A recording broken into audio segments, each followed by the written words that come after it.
بسم اللہ الرحمن الرحیم۔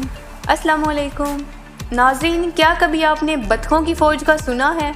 اگر نہیں تو آئیے آپ کو لیے چلتے ہیں سال 2019 میں، جب پاکستان پر ایک خطرناک اڑنے والے کیڑے لوکسٹ کا حملہ ہوا۔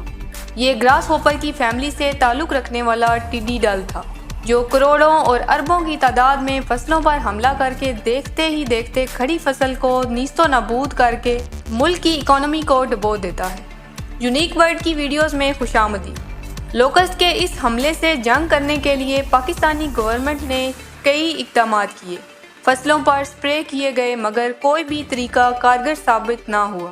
اسی صورتحال کے پیش نظر چین کے وزیر خوراک نے پاکستان کا ہنگامی دورہ کیا اور اس مسئلے سے نمٹنے کے لیے کئی ایک پہلوؤں پر غور بھی کیا۔ بالآخر چین نے 1 لاکھ بطخوں کی فوج تیار کی، جو چین کے مشرقی صوبہ جیجیانی سے پاکستان آنی تھی۔ آپ سوچ رہے ہوں گے کہ ٹڈی دل کے حملے میں بطخوں کی فوج کیوں تیار کی گئی؟ تو ناظرین، ماہرین کے مطابق بطخیں باقی پولٹری اینیمل سے زیادہ چست و چالاک ہوتی ہیں، جو گروہوں میں رہتی ہیں، اور ان بطخوں کی خوراک یہ ٹڈی دل ہے۔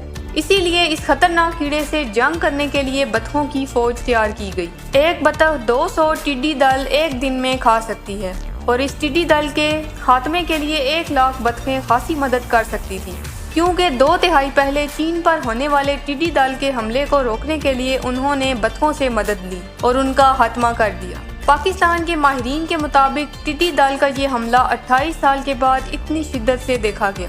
یہ کیڑا پہلی بار امریکہ میں حملہ آور ہوا۔ اس وقت اس کی تعداد تقریباً 12 کھرب تک تھی۔ ٹڈی دل کا یہ حملہ اتنا شدید تھا کہ یہ کیڑے لوگوں کے گھروں کے اندر تک گھس گئے تھے۔ آئرلینڈ میں بھی ٹڈی دل کے حملے کو روکنے کے لیے بطخوں کو میدان میں لایا گیا، مگر پاکستان میں یہ بطخیں لانے کا منصوبہ ترک کر دیا گیا، کیونکہ اسی دوران کرونا وائرس بھی اپنے عروج پر تھا، اور بطخیں عام طور پر پانی اور سبزہ میں رہنا پسند کرتی ہیں، مگر پاکستان کی خشک اور پتھریلی زمین پر ان کا رہنا مشکل ہو جاتا، اسی لیے یہ فوج پاکستان میں نہیں لائی گئی۔